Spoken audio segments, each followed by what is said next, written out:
लहानपणापासून एक कथा सांगण्याची वेगळीच ओढ होती.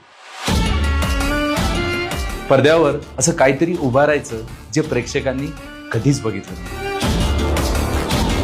अल्याड पल्याड झाल्यानंतर मनामध्ये एक बीज रुजली की काहीतरी धाडसी करावं, काहीतरी वेगळं करावं, आणि त्यातनं जन्म झाला कबाडकोचा.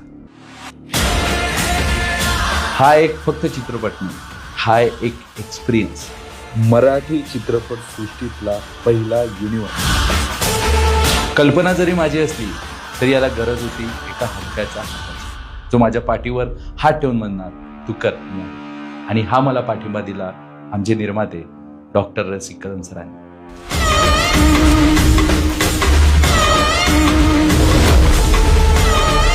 या फिल्मला शेकडो हातांची मेहनत लागली. प्रत्येक दृश्य जिवंत करणारे आमचे कलाकार, तहान भूक विसरून काम करणारी माझी टीम, आणि कल्पनेपेक्षा मोठं वास्तव्य उभं राहील ते भव्य सेट.